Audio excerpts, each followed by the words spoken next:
देखते हैं सीटेट 2025-26, ठीक है। सीटेट साइंस और मैथ देखेंगे। यूथ कंपटीशन टाइम्स का ये बुक है, केंद्रीय शिक्षक पात्रता परीक्षा सीटेट जूनियर स्तर का, ठीक है। इसमें हम लोग गणित एवं विज्ञान देखेंगे, कक्षा 6 से लेकर 8 तक। इसमें हम लोग गणित एवं विज्ञान, हिंदी, संस्कृत और बाल विकास एवं शिक्षा शास्त्र देखेंगे, ठीक है। चलिए देखते हैं। आज हम लोग सेट नंबर 31 दिसंबर 2021 का पूछा हुआ क्वेश्चन देखेंगे, ठीक है। चलिए देखते हैं। यह केंद्रीय शिक्षा पात्रता परीक्षा सीटेट 2020, ठीक है, क्लास 6 से लेकर 8 तक है। व्याख्या हल सहित प्रश्न, यह 31 जनवरी 2021 को एग्जाम हुआ था, ठीक है। चलिए देखते हैं। बाल विकास एवं शिक्षा शास्त्र, स्टाइल डेवलपमेंट एंड पेडागोजी, ठीक है। चलिए देखते हैं। पहला क्वेश्चन कह रहा है, कक्षा में अर्थपूर्ण अधिगम को प्रोत्साहित करने के लिए अध्यापिका को क्या करना चाहिए। स्टेटमेंट पहला कह रहा है, विद्यार्थी की सहायता करनी चाहिए कि वे अपने मनोभावों और अभिप्रेरणा को सुव्यवस्थित कर पाए। दूसरा स्टेटमेंट कर रहा है, विद्यार्थियों को उनके प्रदर्शन के आधार पर वर्गीकृत और नामांकित करके उनके योग्यता आधारित समूह बनाने चाहिए।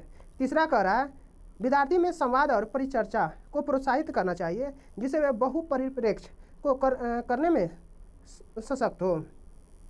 और चौथा कह रहा है, कक्षा में विविधता की उपेक्षा करके शिक्षण की मानक विधि को अपनाना चाहिए।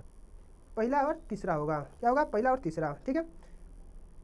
यानी विद्यार्थियों की सहायता करनी चाहिए कि वे अपने मनोभाव और अभिप्रेरणा को सुव्यवस्थित करें, और विद्यार्थियों में संवाद और परिचर्चा को प्रोत्साहित करना चाहिए जिससे वे बहुपरिप्रेक्ष्य करने में सशक्त हो सके। अब है दूसरा नंबर क्वेश्चन कह रहा है, दूसरा है, प्रतिकूल परिस्थितियों और वंचित पृष्ठभूमि वाले अधिगमकर्ताओं को संबोधित करने के लिए निम्नलिखित में से कौन सी पद्धति प्रभावशाली नहीं है। कौन सी होगी। ऑप्शन नंबर 1 है, विद्यार्थियों को संतुलित चुनौतीपूर्ण लक्ष्यों के लिए अभिप्रेरित करना और उपयुक्त शिक्षक सहायता उपलब्ध कराना। इसमें इसका आंसर होगा डी, ठीक है। यानी ऑप्शन ए गलत है, डी कह रहा है, अधिगमकर्ताओं को विद्यालय के बाहर ट्यूशन पढ़ाने के लिए कहना जिससे कि अध्यापक को उन पर अधिक ध्यान न देना पड़े, ठीक है। ये कह रहा, यानी विद्यार्थियों को संतुलित चुनौतीपूर्ण लक्ष्यों की अभिप्रेरणा करना चाहिए और उपयुक्त शिक्षण सहायता उपलब्ध करना चाहिए, ठीक है। अब तीसरा नंबर क्वेश्चन कह रहा है, बच्चों के अधिगम में शारीरिक स्वास्थ्य और सांवेगिक अवस्था है, क्या है, एक ही महत्वपूर्ण भूमिका है। यानी सांवेगिकता अवस्था की एक महत्वपूर्ण भूमिका है।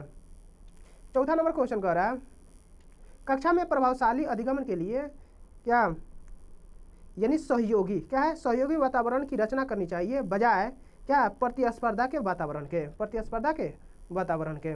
पांचवा नंबर क्वेश्चन कह रहा है, निम्नलिखित में से कौन सा उदाहरण विद्यार्थियों के अधिगम के लिए अभिप्रेरित करने के लिए प्रभावशाली पद्धति है। कौन सा होगा। ऑप्शन नंबर सी होगा, यानी कह रहा है, पाठ उपलब्ध कराना, विशेषकर जब विद्यार्थियों कई नया कौशल सीख रहे हो तो, ठीक है।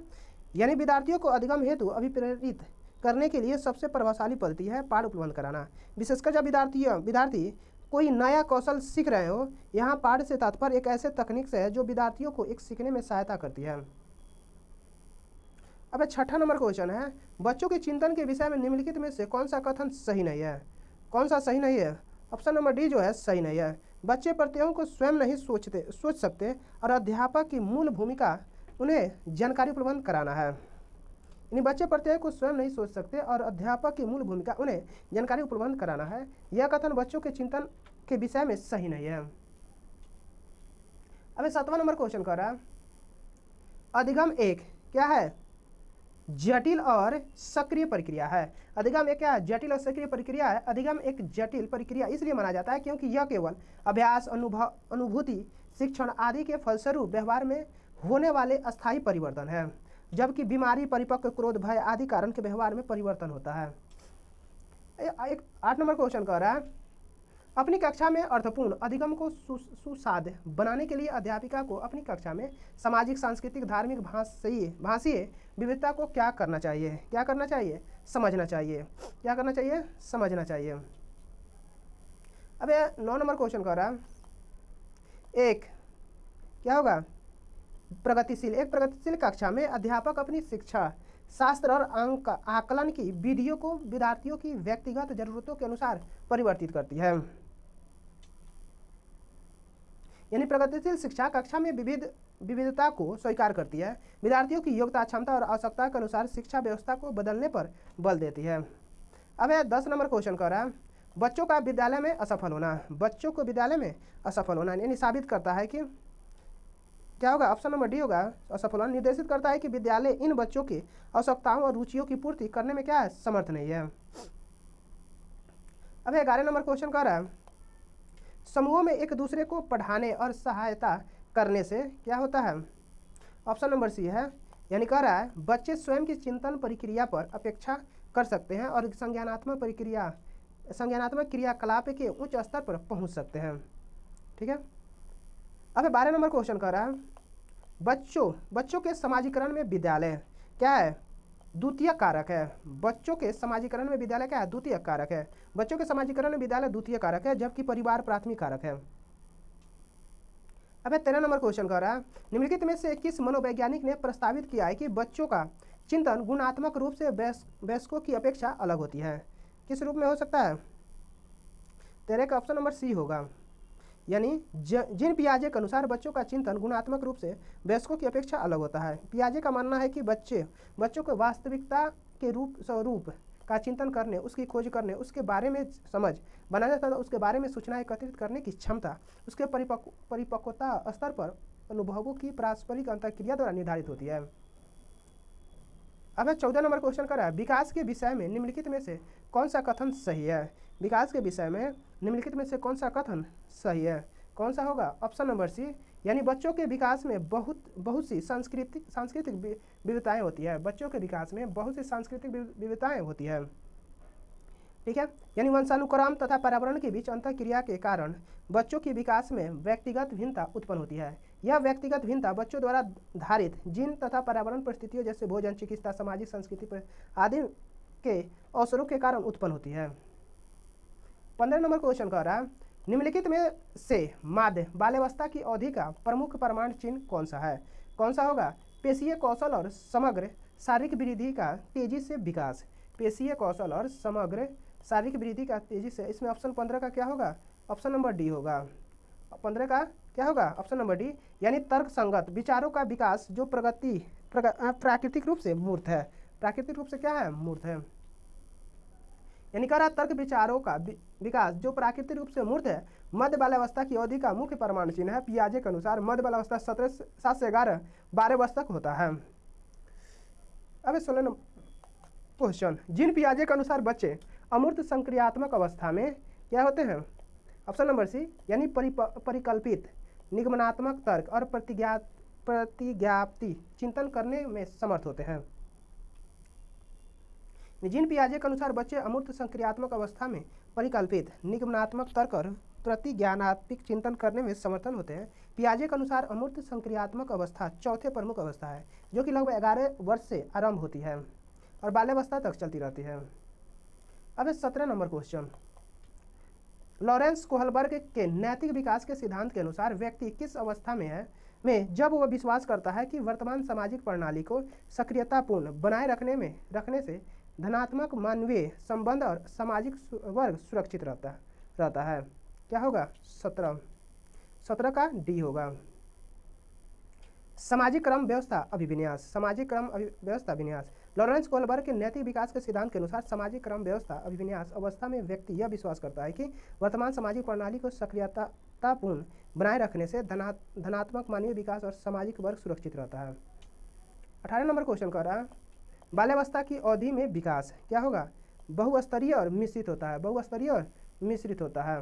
बाल्यावस्था में विकास बहुस्तरीय और मिश्रित होता है। ठीक है, समान तौर पर बाल्यावस्था की अवधि 6 से 12 वर्ष तक की आयु को माना जाता है।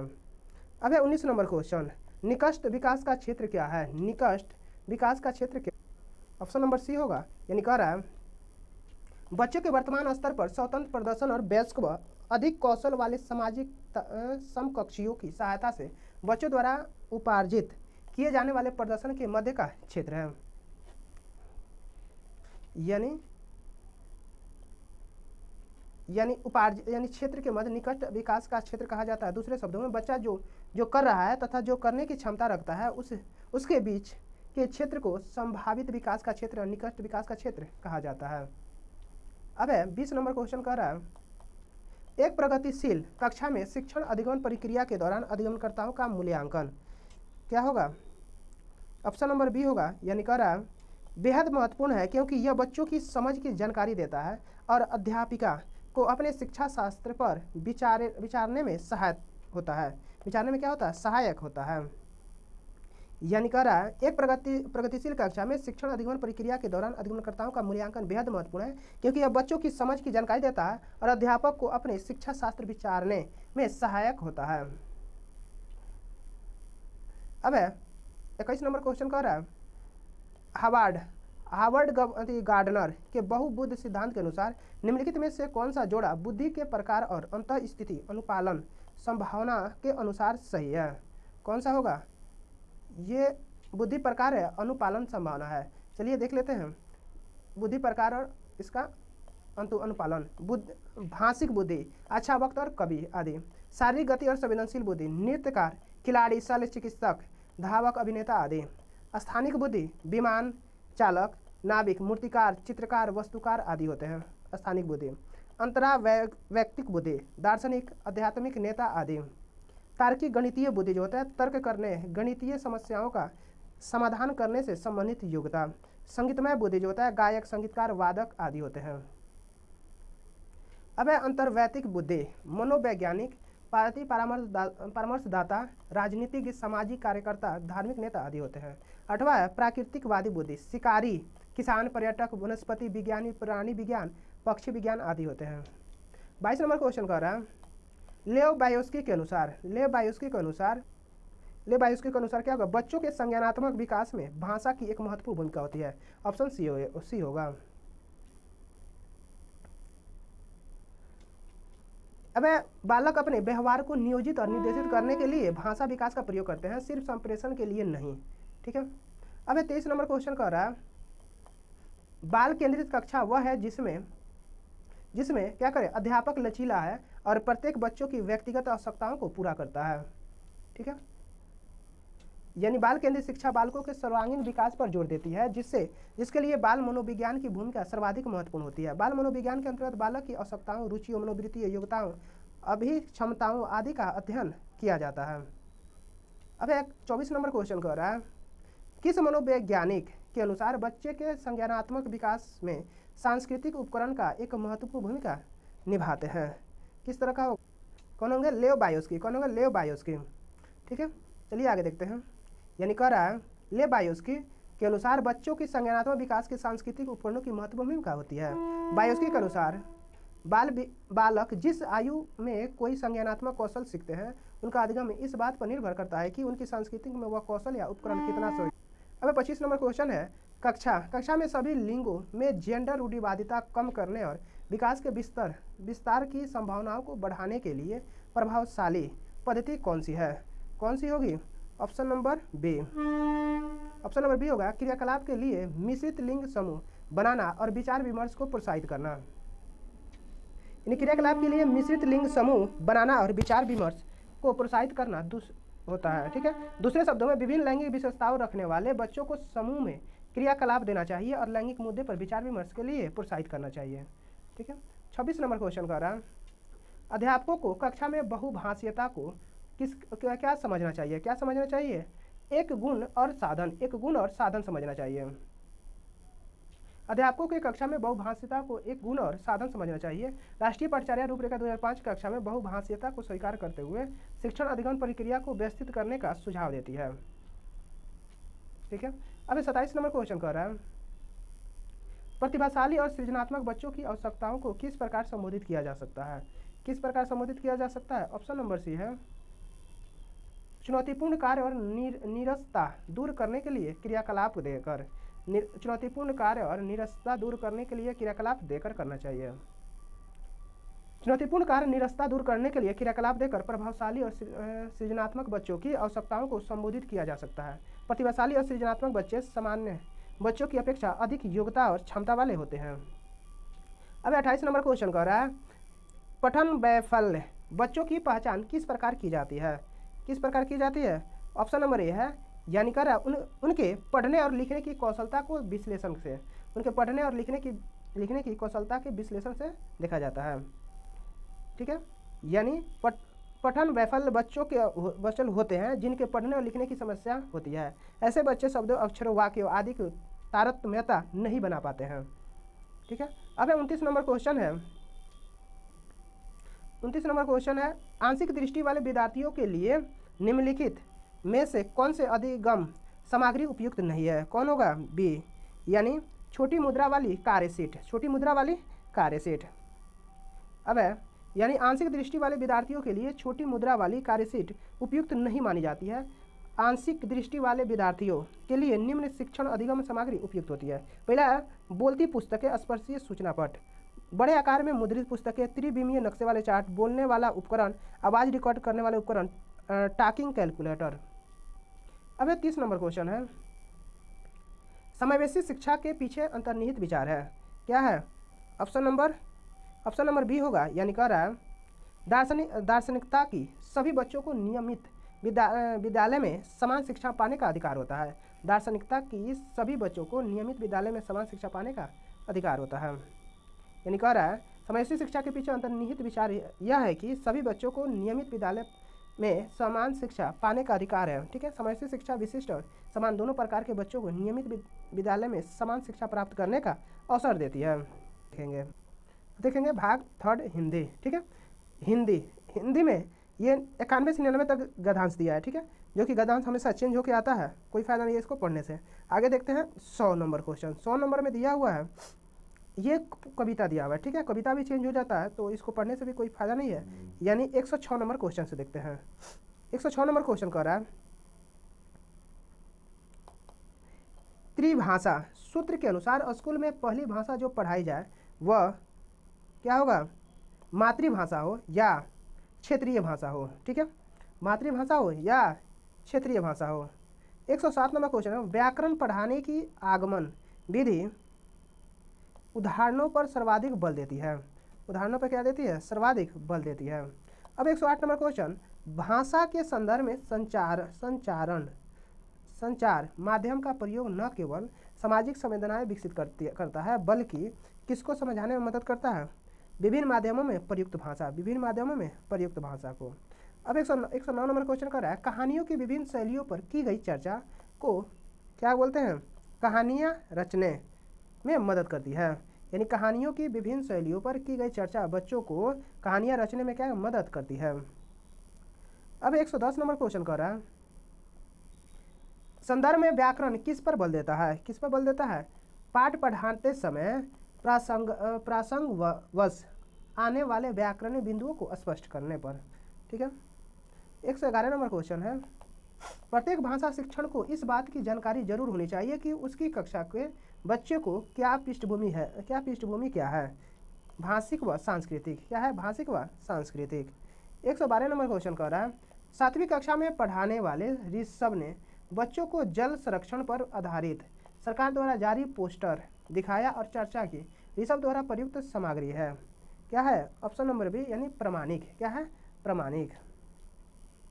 113 नंबर क्वेश्चन कर रहा है, कविता शिक्षण के समय शिक्षक द्वारा ऐसे प्रश्नोत्तर पर बल देना चाहिए। किस पर बल देना चाहिए?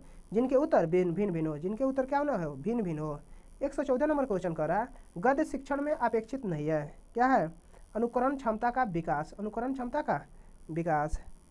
115 नंबर क्वेश्चन कर रहा है, हिंदी भाषा की पाठ्य पुस्तकों में हिंदीतर भाषाओं की रचनाओं को भी स्थान मिलना चाहिए ताकि बच्चे हिंदीतर रचनाओं की भाषिक विशेषताओं से परिचित हो सके। 116 नंबर क्वेश्चन कर रहा है, उच्च प्राथमिक स्तर पर हिंदी भाषा शिक्षण का एक महत्वपूर्ण उद्देश्य है। क्या है? 116 का ऑप्शन नंबर सी होगा, यानी कह रहा है हिंदी भाषा की नियमबद्ध प्रकृति को पहचानना। हिंदी भाषा का नियमबद्ध प्रकृति को पहचानना। 117 नंबर क्वेश्चन कर रहा है, भाषण परिचर्चा संवाद बच्चों की क्षमता का विकास करने में सहायक है। ठीक है। कौन सा? ऑप्शन मौखिक अभिव्यक्ति। कौन है? मौखिक अभिव्यक्ति क्षमता का विकास करने में सहायक है। 118 नंबर क्वेश्चन, गद्य रचना को पद्य में रूपांतरित करना और पद्य को गद्य में रूपांतरित करना किसमें मदद करता है? किसमें करता है? भाषाई संरचनाओं पर आधारित। भाषाई संरचनाओं पर आधारित में मदद करता है। अब 119 नंबर क्वेश्चन, 8वीं कक्षा में हिंदी भाषा सीखने सिखाने के लिए आप किस सामग्री का सर्वाधिक महत्व देंगे? किसको देंगे? साहित्यिक सामग्री, साहित्यिक सामग्री। 120 नंबर क्वेश्चन, आप छठी कक्षा के बच्चों के लिए हिंदी भाषा सीखने सिखाने की किस पद्धति का समर्थन करेंगे? किसका करेंगे? जिसमें बच्चे परस्पर अंतः क्रिया करते हैं, जिसमें बच्चे परस्पर अंतः क्रिया करते हैं। ठीक है, यहाँ पे हमारा हिंदी समाप्त हुआ। आप संस्कृत देखते हैं। ठीक है, चलिए देखते हैं संस्कृत। अब इसमें हम लोग 91 से 120 तक देखेंगे। 91 से 99 गद्यांश पर आधारित है। ठीक है, जो कि गद्यांश हमेशा चेंज होते रहता है। अब देखते हैं 100 नंबर क्वेश्चन से, 100 नंबर क्वेश्चन से, यानी कह रहा है 100 नंबर क्वेश्चन भी क्या है, ये श्लोक दिया हुआ है, श्लोक भी चेंज होते रहता है। यानी श्लोक में 105 106 नंबर क्वेश्चन से देखते हैं। 106 नंबर क्वेश्चन कह रहा है उचितम विकल्पम चित्वा अधोलिखित प्रश्नम उत्तरम प्रदत्त। क्या होगा? ऑप्शन नंबर सी होगा। यानी कह रहा है धारा प्रवाहिता अर्थात क्या होगा? संभाषणेन पठनेन लेखनेन सनांदम अभिव्यक्ति। ठीक है, 107 नंबर क्वेश्चन कह रहा है पठनस्य ऊर्ध्वगामी उपागम इतस्य प्राधान्य क्रम अस्ति। क्या होगा? दूसरा AEBED, यानी सबसे पहले चलिए इसको क्रम में करते हैं। पठनस्य उभावी इति यस्य प्राधान्य ध्वने अक्षरे वर्णे शब्दे वाक्य अस्ति। अब 108 नंबर भाषा अधिग्रहण से सामाजिक विनिमय इति सिद्धांतम अधिकृत्य अधोलिखितेषु का उचित समीचीनम। क्या होगा? क्या होगा? ऑप्शन नंबर सी, यानी अन्यय सार्थक चर्चा विनिमय से कृते भाषा शिक्षार्थी आवश्यक अवसर प्राप्त है। 109 नंबर क्वेश्चन कर रहा है भविष्यानुमानम एकेन उपकौशल रूपेण संबंध अस्ति। क्या होगा? पठनेन। क्या होगा? पठनेन। भविष्यानुमानम एकेन उपकौशल रूपेण पठनेन संबंध अस्ति। अब 110 नंबर क्वेश्चन। 110 नंबर क्वेश्चन कर रहा है यदा सम्यक नियुक्त वस्त्राणम कृते छात्रां भाषादिगम कुर्वन्ति तदा तेषां भाषादिगमस्य प्रेरणा भवति। क्या होगा? बाहिकी। क्या होगा? बाहिकी। अब 111 नंबर क्वेश्चन कर रहा है भाषा प्रभावकारी भाषा कक्षायां सर्वाधिकं महत्वपूर्ण लक्षणम अस्ति शिक्षार्थिनां कृते अवसर प्रदानम। क्या होगा? वार्ता विनिमय कृतम। 112 नंबर क्वेश्चन है समावेशी कक्षा कक्षे भाषा शिक्षक अध्यापन समय। क्या होगा? विभिन्नाय अधिगम शैल्या उपयोगम कृत्य तेषाम् अधिगम प्रक्रिया सहयोग कृत्या। अब 113 नंबर क्वेश्चन कह रहा है भाषायाम दक्षतायाम कृते अदस्येषु की सर्वाधिक महत्व। क्या होगा? शुद्धतया धारा प्रवास्य च विकास। अब 114 नंबर क्वेश्चन एक प्रभावकारी भाषा शिक्षक क्या होगा? विद्यार्थिनां कथन समस्यां वर्धन करिष्यति। अब 115 नंबर क्वेश्चन है अक्षर समृद्धम वातावरणम एकम अभिनम अंडम अस्ति तथा च। क्या होगा? साक्षरताया भाषायाम शिक्षणस्य। अब 116 नंबर क्वेश्चन कर रहा है बहुभाषितावाद संसाधन स्वरूपम इस्तिक से। क्या होगा? इसका आंसर बहुभाषितावाद संसाधन युक्ति रूपेण विद्यार्थीनाम भाषणम उपयोग। ठीक है, यानी बहुभाषा संसाधन रूप से युक्ति के द्वारा विद्यार्थी की भाषा का उपयोग करता है। 117 नंबर क्वेश्चन कर रहा है अंडिकता एक दृष्टिहीन छात्रा भवत कक्षायाम अस्ति भवान भाषा शिक्षण कुरूपेण की कुर्तम अर्थ। क्या होगा? ऑप्शन नंबर सी स्वर शैलीनाम योग्य विरामन च प्रयोगम कृत्या स्पष्टम भाषेण अब अस्पृष्टवा अनुभव योग्यानाम वस्तूनाम च उपयोगम क्रियते। ऑप्शन नंबर सी होगा। अब 118 नंबर क्वेश्चन है, प्रत्येक भाषायाम एकम स्वीकार्य व्याकरणम अस्ति च प्रत्येकम भाषा अस्ति। क्या होगा? नियमबद्ध। प्रत्येक भाषायाम एकम स्वीकार्य व्याकरण अस्ति च प्रत्येक भाषा नियमबद्ध अस्ति। 119 नंबर क्वेश्चन है, त्रिभाषा सूत्रानुसारम तृतीय भाषा अस्ति। हिंदीतर भाषिणाम राज्यानाम कीर्ते पृथक पृथक।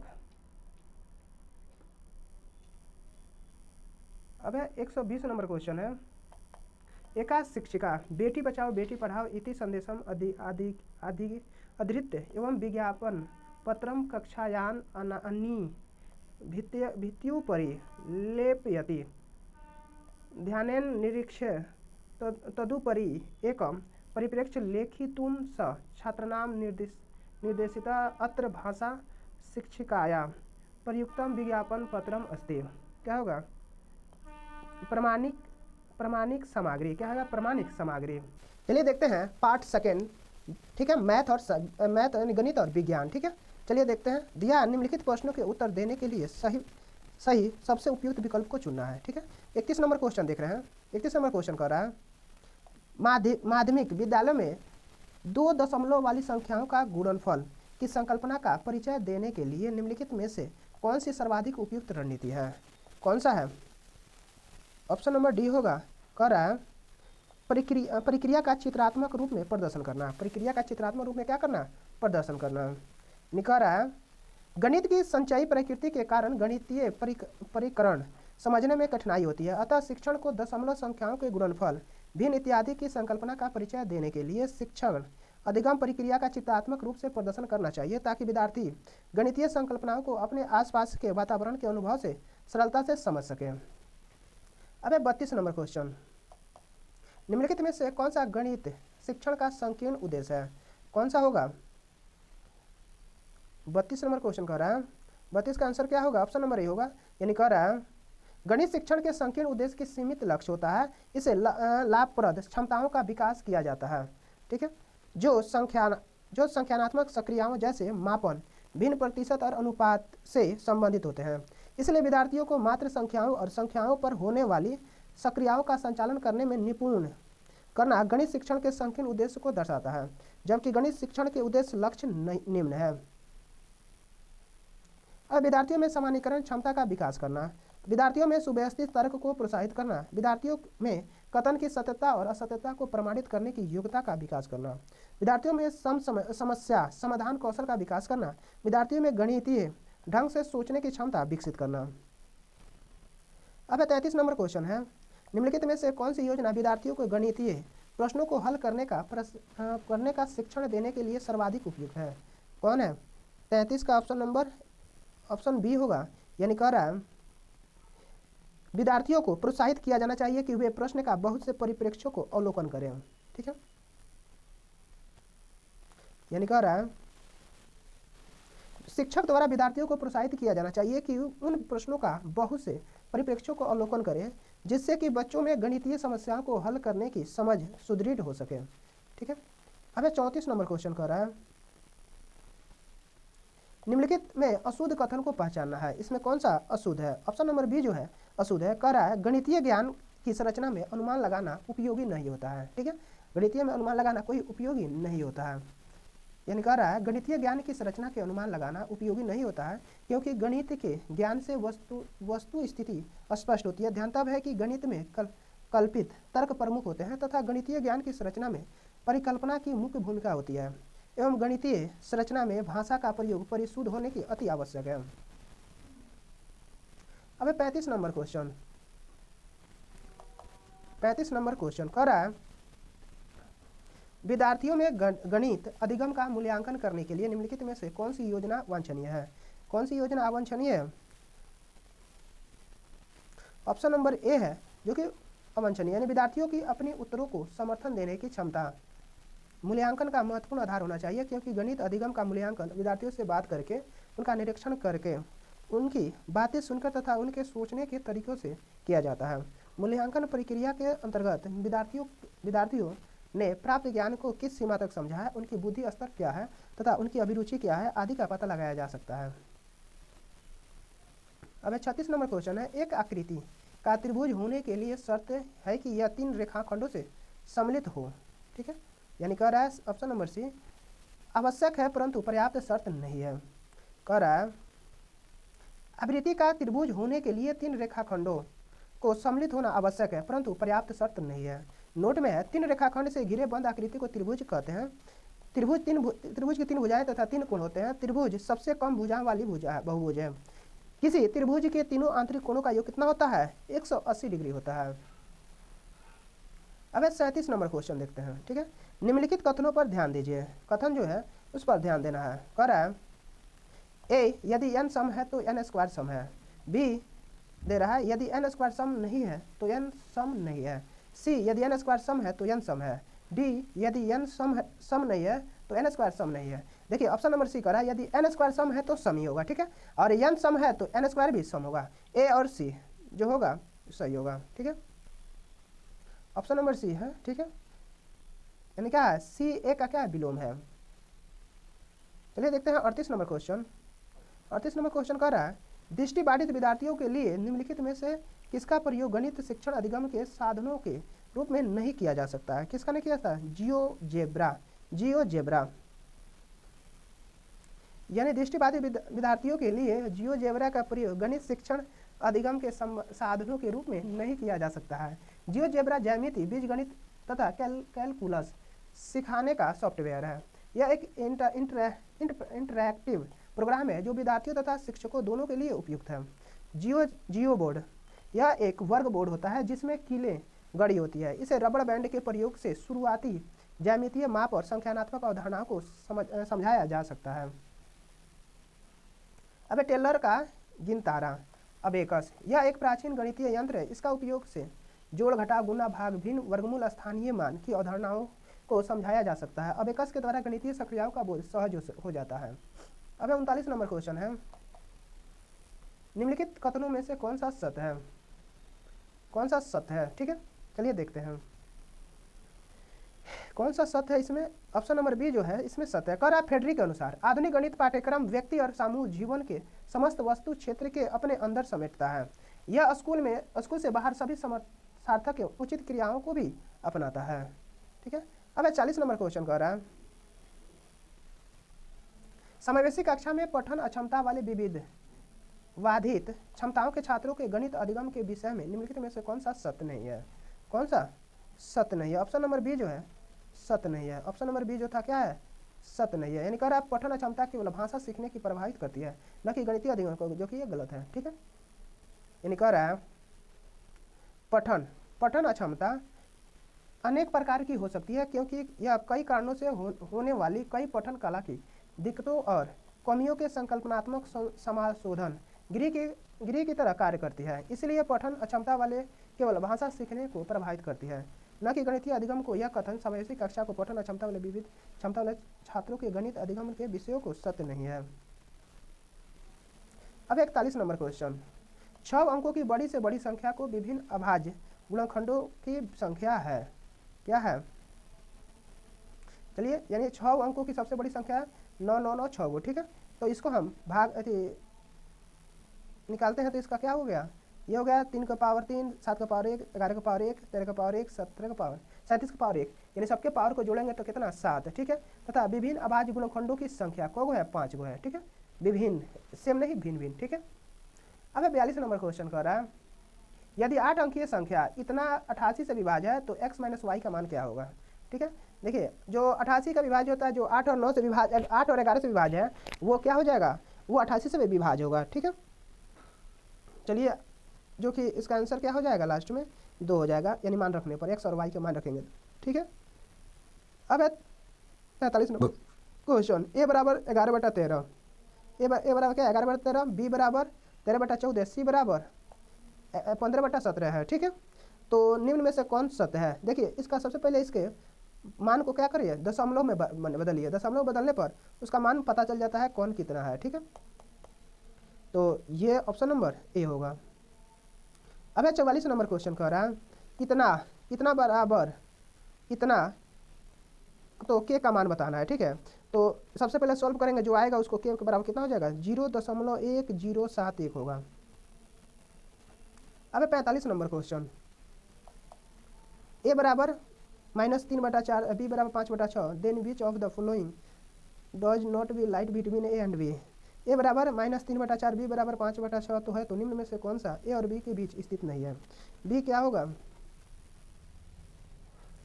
बी ए बराबर -3/4 -0.75, बी बराबर 5/6 0.83।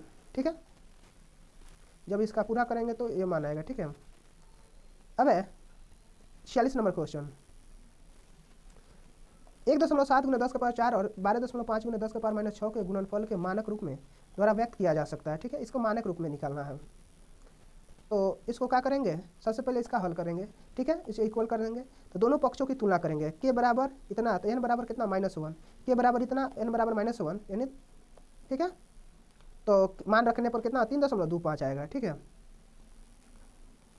अब 47 नंबर क्वेश्चन, 47 नंबर क्वेश्चन कर रहा है, दो संख्या है 3.5, 3:5 के अनुपात में है। यदि प्रत्येक संख्या में 12 जोड़ा जाए तो अनुपात 5:7 हो जाता है, तो दी गई दोनों संख्याओं का योग होगा। दोनों संख्याओं का योग पूछ रहा है। माना पहली संख्या 3x तथा दूसरी संख्या 5x है, प्रश्न अनुसार इतना। ठीक है, तो x बराबर कितना आएगा 6, पहली संख्या 18, दूसरी संख्या 30, दोनों को जोड़ेंगे 48 हो जाएगा। अब है, अभी किसी वस्तु का अंकित मूल्य 480 है, एक दुकानदार इस वस्तु को अंकित मूल्य पर 15% की छूट देकर बेचता है और फिर भी उसे 19% का लाभ होता है, तो वस्तु का क्रय मूल्य क्या होगा, यानी 600 रुपये। ठीक है, चलिए देखते हैं कैसे आएगा। यानी कह रहा है एक दुकानदार 840 रुपये में अंकित मूल्य पर 15% की छूट दे देता है। ठीक है, तो विक्रय मूल्य यानी 840 यानी 100 - 15/100। ठीक है, तो कितना आ जाएगा 714 रुपया। अब है, तथा दुकानदार विक्रय मूल्य पर 19% लाभ प्राप्त करता है, तब क्रय मूल्य बराबर 714 गुने 100/100 + 19 कितना हो जाएगा 600 रुपया। सेकेंड मेथड देखते हैं, यानी सेकेंड मेथड थोड़ी है जो है वही सही है, यहाँ पे 600 रुपया हो जाएगा। ठीक है, चलिए आगे देखते हैं। अब है 49 नंबर क्वेश्चन, 5x - 7 मैंने इतना दिया हुआ है, तब हो तो 8x + 5 का मान ज्ञात करना है। ठीक है, इतना दिया है तो इतना, तो x का मान कितना हो गया 5/40, 5/40। अब x का मान रखते हैं, तब x का मान रखने पर कितना आ जाएगा 6 आ जाएगा। ठीक है, अब 50 नंबर क्वेश्चन कर रहा है, PQR ये तीन को इक्वेशन दिया है, तो तब PQ - R का मान निकालना है। ठीक है, चलिए देखते हैं। निकल रहा है PQ - R। ठीक है, इतना PQR यानी मान रख देंगे, जो आएगा वही आंसर हो जाएगा। ठीक है, अब 51 नंबर क्वेश्चन देखते हैं। अब कह रहा है x⁴ + 1/x⁴ 322 है, तो x बराबर नहीं है 0 के, तो x - 1/x का एक मान ज्ञात करना है। ठीक है, चलिए देखते हैं इसका मान। चलिए इसको स्क्वायर करेंगे, तो x⁴ + 1/x⁴ + 2। ठीक है, तो x² + 1/x² का होल स्क्वायर यानी 322 + 2 324, इतना का मान कितना हुआ 324। तो तब इसका मान x - 1/x का whole square x² + 1/x² - 2 × x × 1/x है। ठीक है, जब इसका मान रखेंगे तो कितना हो जाएगा 16, तो x - 1/n/x बराबर 16 बराबर 4। ठीक है, 4 आंसर होगा। यदि इतना a और c धनात्मक पूर्णांक है, तो 2a + b - c - 2d का मान क्या है, इसका मान क्या होगा, ऑप्शन नंबर डी होगा। यानी कह रहा है इतना दिया है, इतना का हल करने के बाद इतना बराबर इतना, तो इसको दोनों पक्षों की तुलना करते हैं। a बराबर 3 हो गया, b बराबर -4 हो गया, c बराबर 5 हो गया, d बराबर -2 हो गया। ठीक है, तो इसका मान हम रखने पर कितना हो रहा है, एक आंसर 1 आएगा। अब है 53 नंबर क्वेश्चन, कह रहा है त्रिभुज ABC चतुर्भुज DEF में यदि AB बराबर EF, BC बराबर DE तथा CA बराबर FD है, तो ट्रायंगल ABC सर्वांगसम यानी कौन होगा इसमें, चलिए देखते हैं। यानी कह रहा है त्रिभुज ABC सर्वांगसम DEF सर्वांगसम है, तो भुजा से यदि दो त्रिभुजों की तीनों भुजाएं एक संगत कोण समान है तो वे परस्पर सर्वांगसम होंगे, किंतु प्रायः केवल 3 संगत असंगतों की समानता प्रदर्शित कर देना ही सर्वांगसम सिद्ध करने के लिए पर्याप्त होता है। अब है पहला है भुजा कोण भुजा ऐसे यदि दो त्रिभुजों की दो संगत भुजाएं और उनके बीच के कोण समान हो तो वे सर्वांग सम होंगे। दूसरा है भुजा भुजा भुजा एस एस एस, यदि एक त्रिभुज की तीनों भुजाएं दूसरे त्रिभुज की तीनों भुज संगत भुजाओं के बराबर है तो दोनों त्रिभुज सर्वांग सम होगा।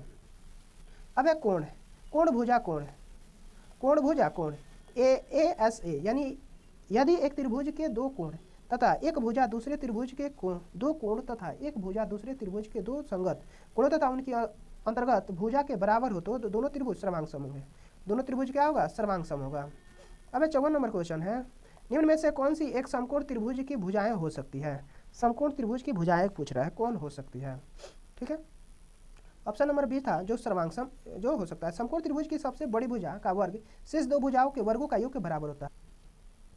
यदि समकोण, ऑप्शन विकल्प बी से, यदि समकोण त्रिभुज की 65, 72 और 97 सेंटीमीटर हो तो पाइथागोरस प्रमेय की बड़ी भुजा निशेष दो भुजाओं वर्गों के योग के बराबर होता है। ठीक है, जो कि ये ऑप्शन नंबर 20 भी करता भी है। ठीक है, अब 55 नंबर क्वेश्चन कर रहा है, किसी बहुफलक के 7 फलक और 10 शीर्ष है तो इस बहुफलक के किनारों की संख्या है। अब आता है, ये होता है फलक प्लस शीर्ष माइनस किनारा बराबर 2, तो किनारा कितना हो गया? किनारा बराबर 15 किनारा। ठीक है, अब है 56 नंबर क्वेश्चन, त्रिभुज ए बी सी में भुजा ए बी को ई तक और भुजा सी ए को डी तक बढ़ाया जाता है तो यदि कोण बी ए डी बराबर 125 डिग्री और कोण ई बी सी बराबर 100 डिग्री है तो निम्न में से कौन सा सत्य है? कौन सत्य है? यानी कोण ए बी सी और कोण ए सी बी का अंतर 35 डिग्री, कौन होगा? चलिए देखते हैं। कह रहा है, देखिए यहाँ पे दो त्रिभुज बनल है, यानी कह रहा है दिया है त्रिभुज, यानी त्रिभुज कोण बी ए डी बराबर 125 डिग्री, कोण ई बी सी बराबर 100 डिग्री। रैखिक युग्म से कोण बी ए डी प्लस कोण बी ए सी बराबर कितना? 180 डिग्री। 125 प्लस कोण बी ए सी बराबर 180 डिग्री, इस और कोण बी ए सी बराबर 180 माइनस 125 बराबर 55 डिग्री। इसी प्रकार ये, ठीक है। अब आता है त्रिभुज के तीनों अंतःकोणों का योग कितना होता है? 180 डिग्री होता है। तो इसका मान रखने पर कितना हो जाएगा? कोण ए बी सी और कोण ए सी बी का अंतर कितना हो जाएगा? 135 डिग्री होगा। ठीक है, चलिए अब 57 नंबर क्वेश्चन देखते हैं। 57 नंबर क्वेश्चन कह रहा है, समलंब पी क्यू आर एस में पी क्यू पैरेलल है एस आर और पी क्यू तथा एस आर का अनुपात 3:2 है। यदि समलंब का क्षेत्रफल 480 सेंटीमीटर स्क्वायर है और पी क्यू तथा एस आर के बीच की दूरी 12 सेंटीमीटर है तो एस आर की लंबाई होगा, क्या होगा? चलिए देखते हैं। ऑप्शन नंबर डी होगा, यानी समलंब चतुर्भुज पी क्यू आर एस में पी क्यू पैरेलल है एस आर के, माना पी क्यू बराबर 3x तथा एस आर बराबर 2x। समलंब चतुर्भुज का क्षेत्रफल 1/2 गुना समांतर भुजाओं का योग गुना समांतर भुजाओं के बीच की दूरी। ठीक है, ये x बराबर कितना निकल के आया? 16। ऐसा एस आर की लंबाई 2x है तो कितना हो जाएगा? 32 सेंटीमीटर। ठीक है, अब है 58 नंबर क्वेश्चन। ठीक है, 58 नंबर क्वेश्चन का 88 सेंटीमीटर गुना 10 सेंटीमीटर माप वाले एक आयताकार कागज का टुकड़े को बिना अति व्यापन किए मोड़कर एक 10 सेंटीमीटर ऊंचाई का बेलन बनाया जाता है। बेलन की धारिता लीटर में क्या है? ठीक है, क्या होगा? यानी बेलन की परिधि क्या होता है? 2 पाई आर यानी 88, तो आर का मान कितना निकल के आया? 14 सेंटीमीटर। बेलन का आयतन क्या था? पाई आर स्क्वायर एच, बेलन का आयतन पाई आर स्क्वायर एच, तो इसका कितना निकल के आया? 6160 सेंटीमीटर क्यूब। 1 लीटर बराबर 0.001 घन मीटर। ठीक है, बेलन का धारिता लीटर में 6.16 लीटर होता है। बेलन की धारिता 6.16 लीटर होता है। ठीक है, अब 59 नंबर क्वेश्चन, किसी घन का आयतन 2197 सेंटीमीटर क्यूब है तो इसका पार्श्व पृष्ठीय क्षेत्रफल सेंटीमीटर क्यूब में क्या होगा? स्क्वायर में क्या होगा? यानी कह रहा है घन का आयतन भुजा क्यूब। ठीक है, तो भुजा क्यूब यानी क्या हो जाएगा? 2197 का 13 सेंटीमीटर। घन का पार्श्व पृष्ठीय क्षेत्रफल 4a स्क्वायर, तो ए बराबर कितना है? 13 सेंटीमीटर। 4 गुना 13 यानी 676 सेंटीमीटर स्क्वायर होगा। अब 60 नंबर क्वेश्चन कह रहा है, इतना आंकड़ा निम्न आंकड़ों के लिए परिसर बहुलक तथा माध्य ज्ञात करना, माध्यक तथा माध्य ज्ञात करना है। ठीक है, अब आंकड़ों की संख्या विषम है। ठीक है, तब माध्य का कितना हो जाएगा? 8वां पद यानी 6 होगा। 8वां पद क्या हो जाएगा? 6।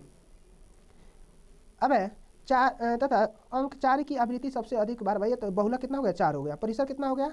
17 हो गया। माध्य कितना हो जाएगा? परिसर प्लस बहुलक प्लस माध्य का बटा 3, तो कितना हो जाएगा? माध्य 9 हो जाएगा। अब 61 नंबर क्वेश्चन, निम्नलिखित में कथनों में से कौन सा विज्ञान की प्रकृति का सबसे अच्छा वर्णन करता है? कौन करता है? ऑप्शन नंबर डी, कौन करता है? विज्ञान प्रकृति में सामाजिक है। विज्ञान प्रकृति में क्या है? सामाजिक है।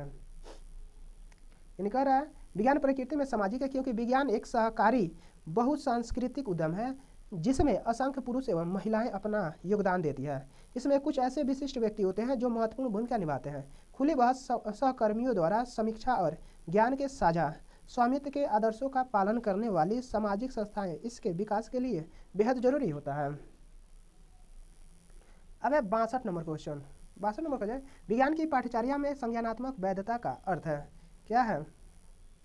ऑप्शन नंबर डी होगा शिक्षार्थियों को संज्ञानात्मक स्तर के अनुसार सामग्री का समायोजन। शिक्षार्थियों को संज्ञानात्मक स्तर के अनुसार सामग्री का समायोजन। विज्ञान पाठ्यचर्या की संज्ञानात्मक वैधता का अर्थ शिक्षार्थियों के संज्ञानात्मक स्तर के अनुसार सामग्रियों का संयोजन करना है। संज्ञानात्मक वैधता के लिए आवश्यक है कि पाठ्यचर्या की विषय वस्तु, प्रक्रिया, भाषा का शिक्षण, शास्त्रीय अभ्यास आयु के अनुरूप हो और बच्चों के संज्ञानात्मक पहुंच के भीतर आए। अब है 63 नंबर क्वेश्चन। NCEF 2005 के अनुसार उच्च प्राथमिक स्तर के विज्ञान की पाठ्यचर्या में निम्नलिखित में से कौन सा अनुशंसित है? कौन अनुशंसित है?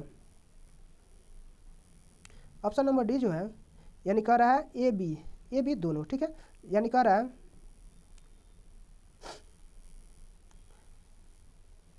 अवधारणाओं को रोजमर्रा के अनुभव की समझ बनाने से जोड़ा जाना चाहिए। अवधारणाओं तक गतिविधियों प्रयोगों द्वारा पहुंच जाना चाहिए, ठीक है। यानी कह रहा है NCEF 2005 के अनुसार उच्च प्राथमिक स्तर पर विज्ञान की पाठ्यचर्या के अंतर्गत अवधारणाओं को रोजमर्रा के अनुभव की समझ बनाने से जोड़ा जाना चाहिए तथा अवधारणाओं तक गतिविधियों का प्रयोग द्वारा पहुंच जाना चाहिए। इस प्रकार के कार्यक्रमों का उद्देश्य प्रत्येक बच्चों को उनके रोज के अनुभवों को जांचने और उनके विश्लेषण करने में सक्षम बनाता है। अब 64 नंबर क्वेश्चन। निम्नलिखित कथनों से पहचाने जाने की विज्ञान के बारे में सत्य है क्या? सत्य है। 64 का क्या होगा? 64 का सी। वैज्ञानिक अपने काम को पूरा करने के लिए कल्पना पर बहुत विश्वास करते हैं। वैज्ञानिक अपने काम को पूरा करने के लिए कल्पना पर क्या है? बहुत विश्वास करते हैं, ठीक है। यानी सभी वैज्ञानिक विचारों के नियंत्रित प्रयोगों द्वारा खोज और परखा जाता है। यानी अवलोकन करना और परिकल्पना बनाना वैज्ञानिक प्रक्रिया का अभिन्न अंग है। इसी से हमें यह भी आभास मिलता है कि कारण कारक संबंध बनाने का निरंतर प्रयास चल रहा है। कल्पना ही किसी दूसरे भूभाग पर होने वाले घटनाओं की पड़ताल, तुलनात्मक अध्ययन, उसके समाधान की ओर बढ़ने की एक आवश्यक प्रक्रिया है। 65 नंबर क्वेश्चन कर रहा है ईसु को एक सप्ताह के लिए मौसम की रिपोर्ट एकत्र करने का एक व्यक्तिगत कार्य दिया गया। नीचे दिए गए आकलन संकेतकों को पहचाने की ईसु कहाँ गलत हो गई? ऑप्शन नंबर ए कह रहा है वह निष्कर्ष निकालती कि आर्द्रता में कमी से वर्षा की संभावना बढ़ जाती है, ठीक है। यानी कह रहा है यह सूर्य के कारण सागरीय जल भाप बन जाकर वायुमंडल में मिलता रहता है, जिससे वायुमंडल आर्द्रता की वृद्धि हो जाती है। वायु के तापमान में वृद्धि से आर्द्रता में वृद्धि होती है। यही कारण है कि ग्रीष्म ऋतु में शीत ऋतु की अपेक्षा वायुमंडल में आर्द्रता अधिक होती है। अब 66 नंबर क्वेश्चन। निम्नलिखित में से क्या शिक्षार्थियों में संकल्पनात्मक कमी को समझने के लिए एक उपयोगी रणनीति है? क्या है? 66 एक उपयोगी रणनीति क्या है? ऑप्शन नंबर ए है। यानी कह रहा है शिक्षार्थियों को संकल्पनात्मक कमी को समझने के लिए अवधारणा मानचित्र का उपयोग करना चाहिए। किसका? मानचित्र का। अवधारणा मानचित्र एक पूरक तकनीक है जो विचारों के संगठन और अवधारणाओं के बीच के संबंध को रोचक रखती है। अवधारणा को एक तीर से जोड़ा जाता है और शब्द उस जुड़ाव के बारे में समझते हैं, ठीक है। अब आता है 67 नंबर क्वेश्चन। 67 नंबर क्वेश्चन कह रहा है विज्ञान को पढ़ने के लिए और अधिक लड़कियों को प्रोत्साहित करने के लिए आप निम्न में से सभी प्रकारों को अपना सकते हैं, सिर्फ एक को छोड़कर। कौन है? को नहीं अपना सकते हैं। यानी क्या? ऑप्शन नंबर डी है। यानी विज्ञान की कक्षा में लड़की हमेशा हावी रहे, ये गलत है, ठीक है। अब 68 नंबर क्वेश्चन। अब विज्ञान शिक्षक को और अधिक अपसारी प्रश्न पूछने चाहिए। विज्ञान शिक्षक को और अधिक अपसारी प्रश्न पूछने चाहिए। क्या होगा? ऑप्शन नंबर डी होगा ACD। यानी इसमें कह रहा है यह गहन सोच को प्रोत्साहित और विकसित करता है। सी कह रहा है यह सोचने की युक्तियों को विकसित करता है। डी कह रहा है यह शिक्षार्थियों में सृजनात्मक व्यवहार को आकलन में सहायता करता है।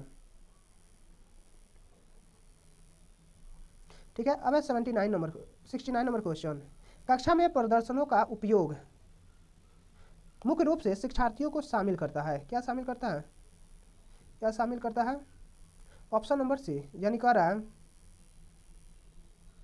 कक्षा में ऐसे प्रश्नों का उपयोग करना चाहिए जिससे छात्र अधिगम के दौरान अधिक इंद्रियों का प्रयोग कर सकें।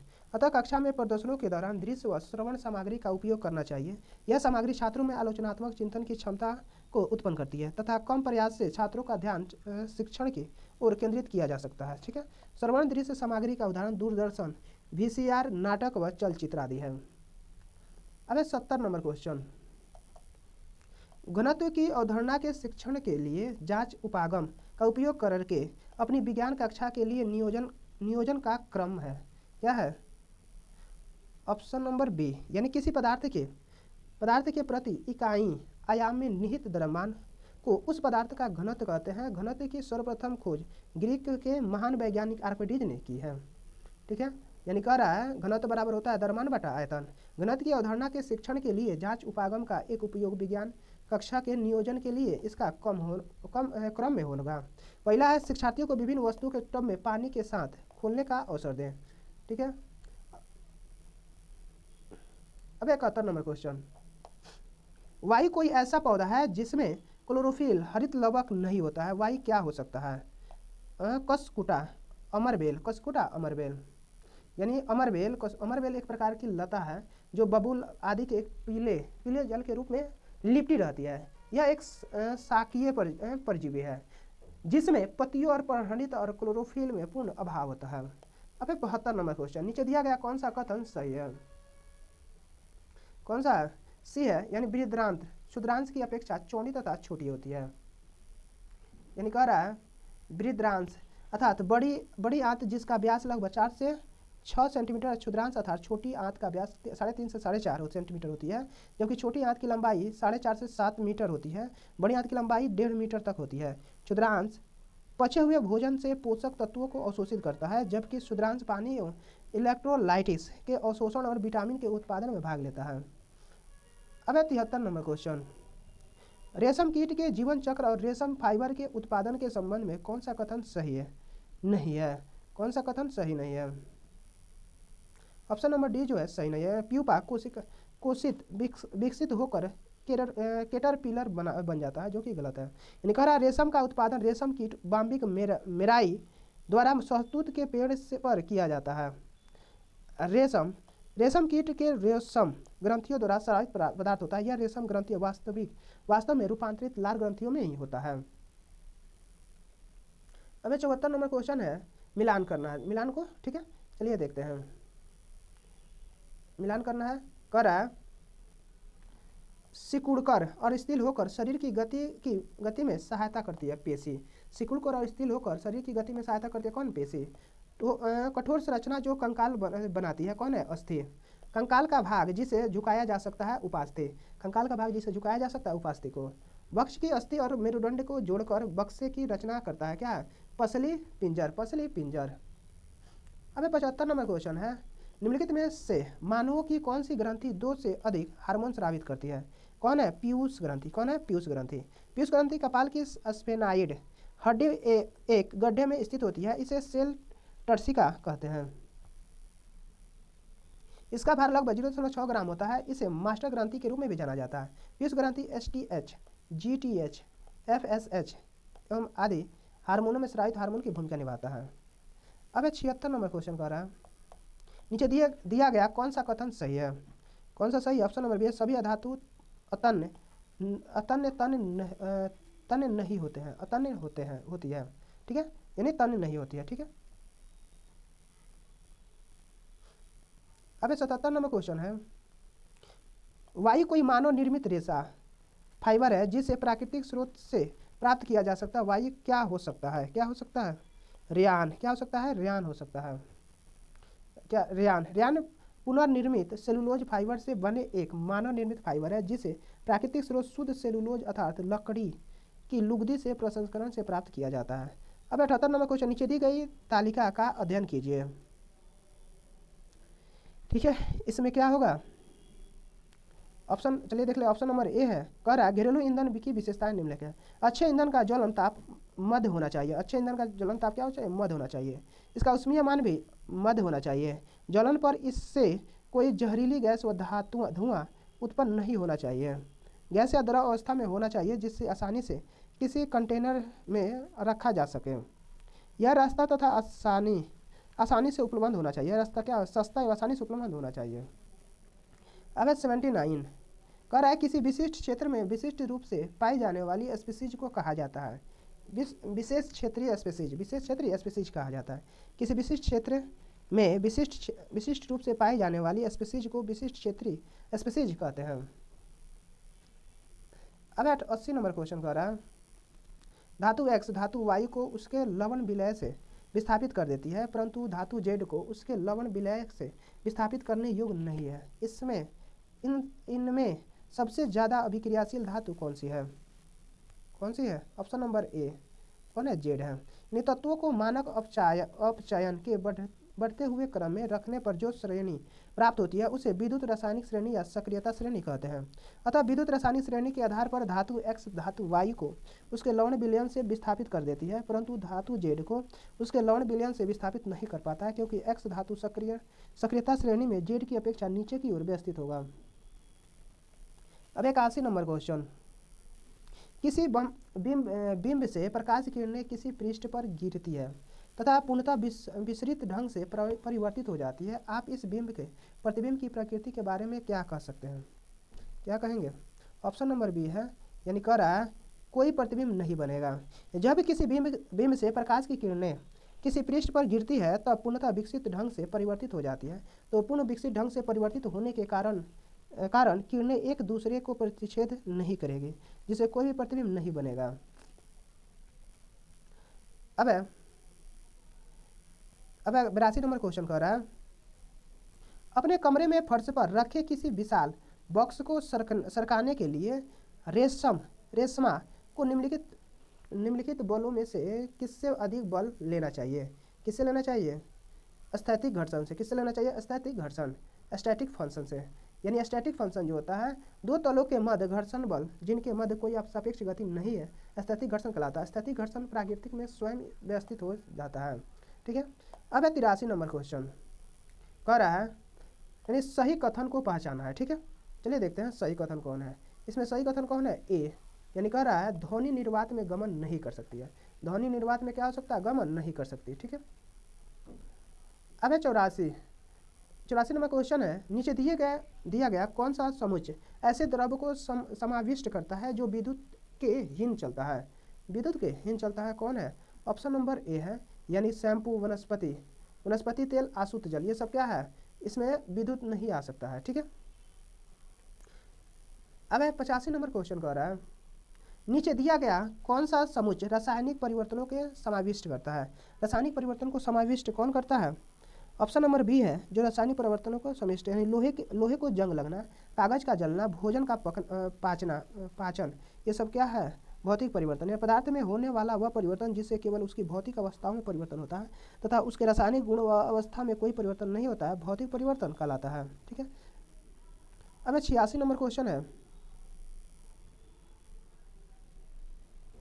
86 नंबर क्वेश्चन कह रहा है नीना किराने की कुछ वस्तुएं खरीदने के लिए साइकिल से बाजार जा रही थी। बाजार घर से उसके 4 किलोमीटर दूर है।